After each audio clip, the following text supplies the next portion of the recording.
नमस्कार। इस ब्रीफिंग में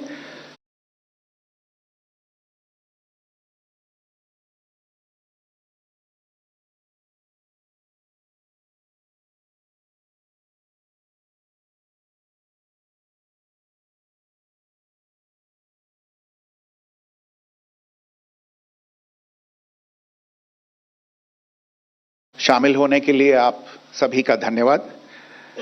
जैसा कि आप सभी जानते हैं, 22 अप्रैल 2025 को लश्कर-ए-तैयबा से संबंधित पाकिस्तानी और पाकिस्तान प्रशिक्षित आतंकवादियों ने भारत में जम्मू और कश्मीर के पहलगाम में भारतीय पर्यटकों पर बर्बरतापूर्ण हमला किया। 25 भारतीयों और एक नेपाली नागरिक को कायरतापूर्ण मौत के घाट उतार दिया गया। मुंबई के 26 नवंबर 2008 के हमलों के बाद यह भारत में हुई किसी आतंकवादी हमले में मारे गए आम नागरिकों की संख्या की दृष्टि से सबसे गंभीर घटना है। पहलगाम का हमला अत्यधिक बर्बरतापूर्ण था, जिसमें वहां मौजूद लोगों को करीब से और उनके परिवारों के सामने सिर पर गोली मारी गई। हत्या के इस तरीके से परिवार के सदस्यों को जानबूझकर आघात पहुंचाया गया। साथ ही उन्हें यह नसीहत भी दी गई कि वे वापस जाकर इस संदेश को पहुंचा दें। यह हमला स्पष्ट रूप से जम्मू और कश्मीर में बहाल हो रही सामान्य स्थिति को बाधित करने के उद्देश्य से किया गया था। चूंकि पर्यटन फिर से अर्थव्यवस्था का मुख्य आधार बन रहा था, इस हमले का मुख्य उद्देश्य इसे प्रतिकूल रूप से प्रभावित करना था। पिछले वर्ष आप सभी जानते हैं 2.25 करोड़ से अधिक पर्यटक कश्मीर आए थे।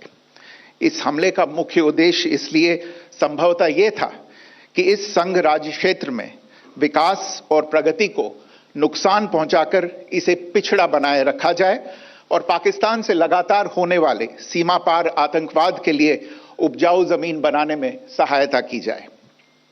हमले का यह तरीका जम्मू और कश्मीर और शेष राष्ट्र दोनों में सांप्रदायिक दंगे भड़काने के उद्देश्य से भी प्रेरित था। इसका श्रेय सरकार और भारत के सभी नागरिकों को दिया जाना चाहिए कि इन प्रयासों को विफल कर दिया गया। एक समूह ने खुद को रेजिस्टेंस फ्रंट TRF कहते हुए इस हमले की जिम्मेदारी ली है। यह समूह संयुक्त राष्ट्र द्वारा प्रतिबंधित पाकिस्तानी आतंकवादी समूह लश्कर-ए-तैयबा से जुड़ा हुआ है। यह उल्लेखनीय है कि भारत ने मई और नवंबर 2024 में संयुक्त राष्ट्र की 1267 कमेटी की सैंक्शंस मॉनिटरिंग टीम को अर्धवार्षिक रिपोर्ट प्रस्तुत की थी, जिसमें TRF के बारे में साफ इनपुट दिए गए थे। इससे पाकिस्तान स्थित आतंकवादी समूहों के लिए कवर के रूप में TRF की भूमिका सामने आई थी।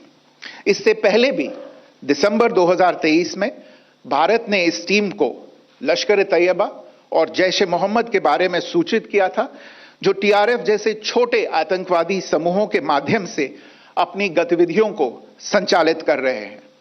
इस संबंध में 25 अप्रैल को UN सिक्योरिटी काउंसिल प्रेस वक्तव्य में TRF के संदर्भ को हटाने के लिए पाकिस्तान के दबाव पर भी ध्यान दिया जाना चाहिए। पहलगाम आतंकवादी हमले की जांच से पाकिस्तान के साथ आतंकवादियों के संपर्क उजागर हुए हैं। रेजिस्टेंस फ्रंट द्वारा किए गए दावे और लश्कर-ए-तैयबा से ज्ञात सोशल मीडिया हैंडल द्वारा इसको रीपोस्ट किया जाना इसकी पुष्टि करता है। चश्मदीद गवाहों और विभिन्न जांच एजेंसियों को उपलब्ध अन्य सूचनाओं के आधार पर हमलावरों की पहचान भी हुई है।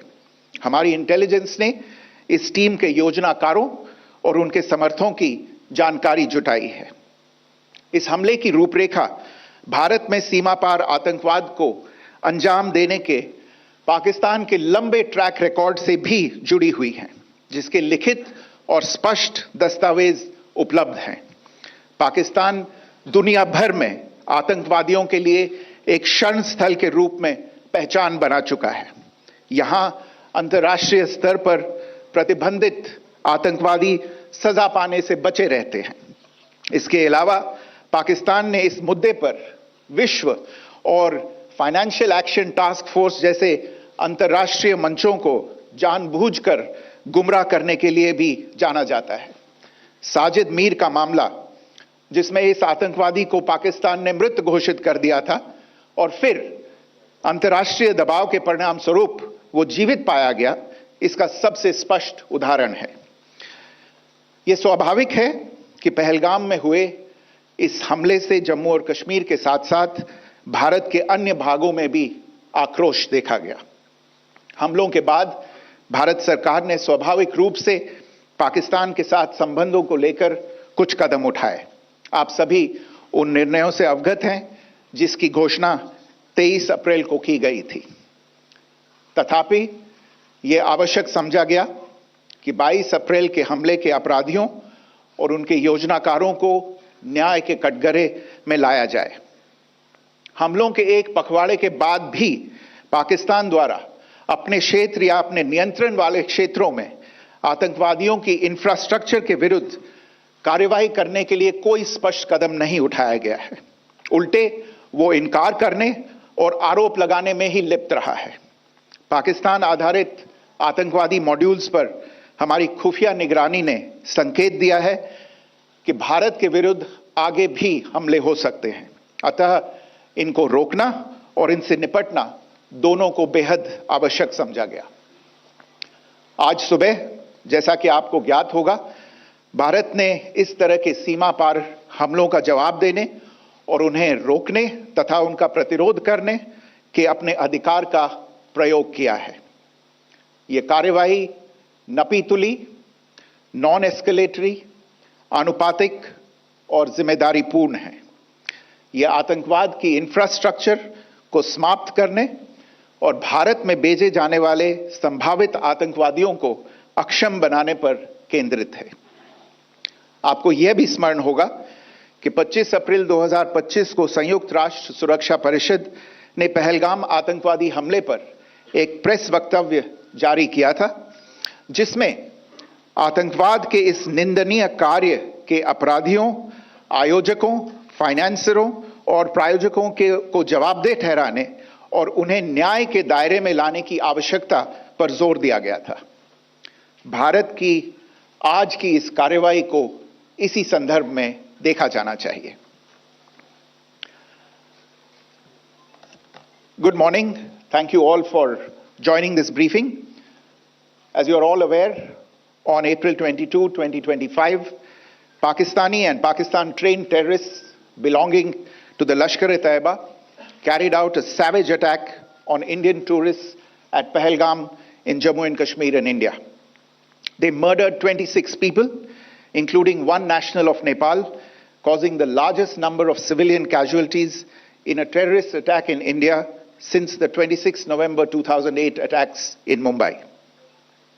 The attack in Pahalgam was marked by extreme barbarity, with the victims mostly killed with headshots from close range and in front of their families. Family members were deliberately traumatized through the manner of the killing, accompanied by the exhortation that they should take back the message. The attack was clearly driven by the objective of undermining the normalcy returning to Jammu and Kashmir. In particular, it was designed to impact the mainstay of the economy, tourism, with a record 23 million tourists